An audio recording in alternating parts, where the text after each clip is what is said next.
Will the fire ever go out?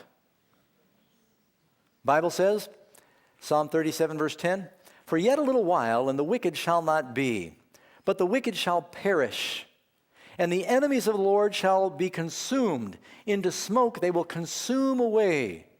Again, Isaiah 47:14. "Behold, the day shall be as stubble. The fire shall burn them. They shall not deliver themselves from the power of the flame." These are prophecies, and this is a prophecy code meeting. "There'll not be a coal to warm at, nor a fire to sit before." No coal, no fire, it's going out, right? And if you have any doubts, Jude tells us, even as Sodom and Gomorrah are set forth as an example, suffering the vengeance of what kind of fire? Eternal fire. Now, some people say, there you have it, Doug. The fire is eternal. It's going to burn forever and ever. Is that what it said? Are Sodom and Gomorrah still burning today?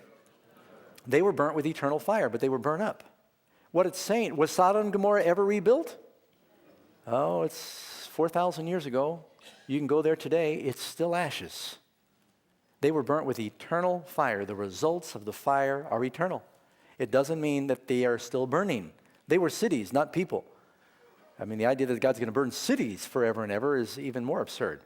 But people seize upon a few misunderstood phrases and they build a whole theology on that. They blind themselves to the bulk of evidence and they focus in on what they want to believe. Now, there are a few difficult scriptures where it uses the word forever. The word that's used there in Greek is eon. Have you ever heard someone say, well, I haven't seen them in eons? Eon is an unspecified period of time. It doesn't have a start or a finish per se. And the reason God uses that word is because all the sinners burn different periods based on what they deserve. He couldn't give a specified period. There are other places in the Bible where you're going to find the word forever, and it obviously had an ending. You remember, for instance, when Jonah's time in the fish was compared to the hell that Jesus went through. And that Jesus' quote is Matthew chapter 12. It says, Jonah prayed from the belly of the great fish, and he said, the earth with her bars was about me forever. He was imprisoned. How long? You think it felt like forever?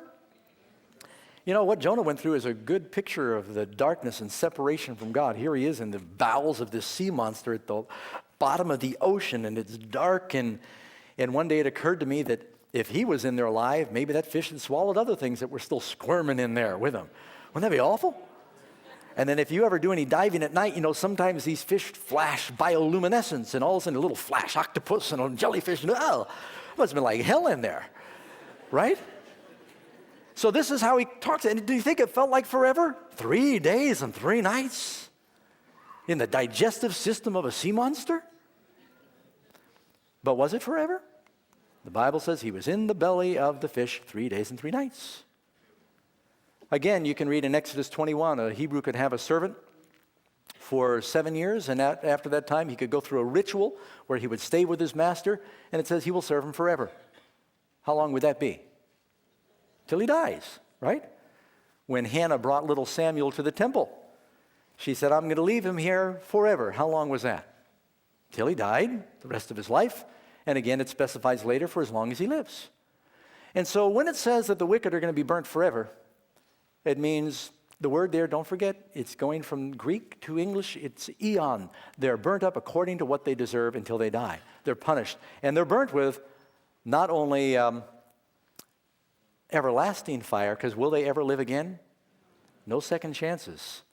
It's also called unquenchable fire, and I'll get to that in just a minute. Forever and ever is a biblical expression which means until the end of the age, not necessarily an infinite, unending length of time. You must read that phrase in its context, because after all, Martin Luther believed it, the father of the Reformation, as did William Tyndale, and a more modern scholar kind of turned the world up on his ear, John Stott, who is a great scholar. He also believes that the Bible is very clear that the wicked will be burnt up in the lake of fire. Pentecostal. Edward Fudge wrote a book that kind of surprised everybody, and he said, if you're going to go by the Bible, there's no question the wicked are burnt up in the lake of fire. There's a lot of people out there that know this, and they're afraid to say anything because it's considered unpopular. Quick story. Must be 25, 30 years ago. I was driving my little Mazda GLC Japanese car across Texas to the home where we were living at the time. And I saw Christmas Eve. Car was broken down.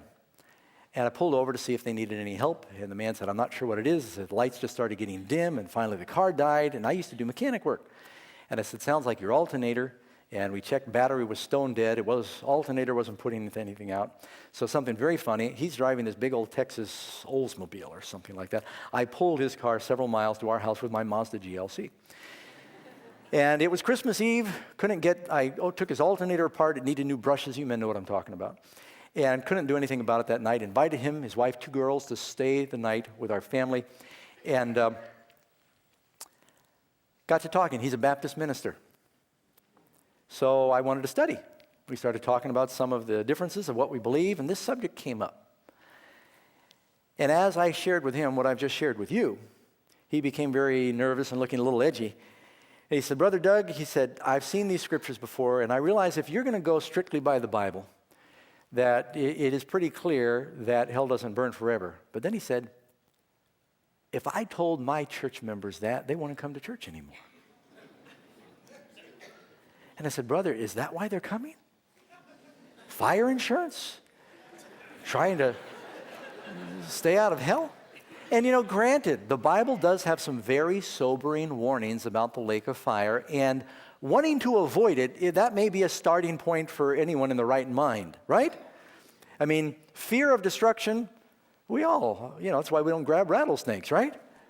It's self-preservation. It might be a starting point, but somewhere along the way, if the only reason you're going to church and serving God is you're trying to stay out of hell, should you ever arrive in heaven, you've lost your motivation. Along the way, we've got to learn to do it because we love the Lord and we know Him. And the other reason this subject's important to me, before I learned the truth, I hated God. I wouldn't say that out loud, but in my heart of hearts, I thought, God is mean. He's going to torture these creatures who are all feeble and weak sinners, and He's going to torture them through endless ages for the sins of this brief lifetime. Why, He's a sadist. That's what I thought. When I learned the Bible truth on this subject, it was one of the most liberating subjects I had ever studied because it helped me see that God is just and He's loving.